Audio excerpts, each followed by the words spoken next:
Magandang araw mga kababos. Narito ang latest news ngayon sa PBA.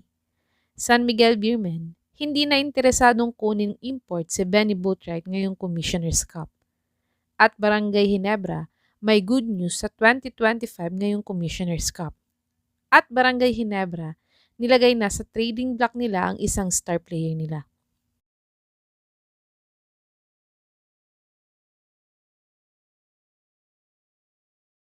Nasa may 7 seed nga ang SMB ngayong Commissioner's Cup na may 3 wins at 3 losses.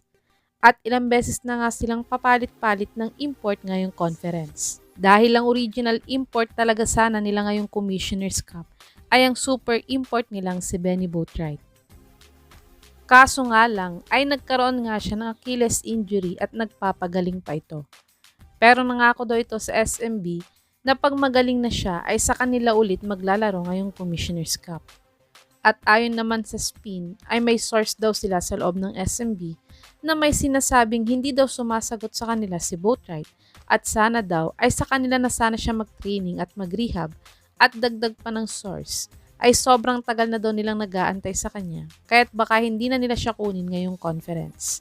Kayo mga kababos, dapat bang ipilit ng SMB si Boatwright ngayong conference o hayaan na muna siyang makapag fully recover sa injury niya?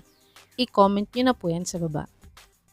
Tumungo naman tayo sa balitang may good news daw ang Barangay Ginebra ngayong 2025 Commissioner's Cup. Ang Barangay Ginebra nga ay currently nasa may 5th seed sa PBA standings na may 4 wins at 2 losses ngayong Commissioner's Cup. At maganda pa nga ang naging pinakahuling laban nila dahil nakakambak win pa sila kontra sa sister team nilang Magnolia Hotshots.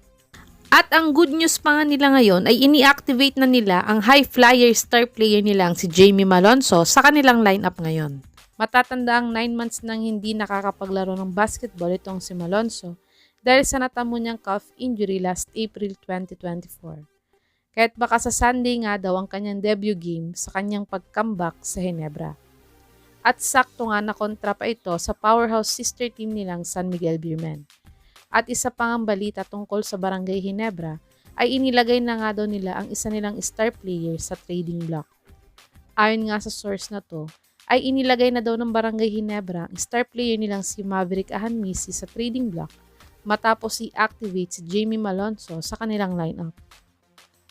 Matatanda ang nagbibigay na nga ng hints dito si Sir Snow Badua sa mga FB at YT Live niya na malapit na nga daw maitrade ng Ginebra itong si Ahanmisi.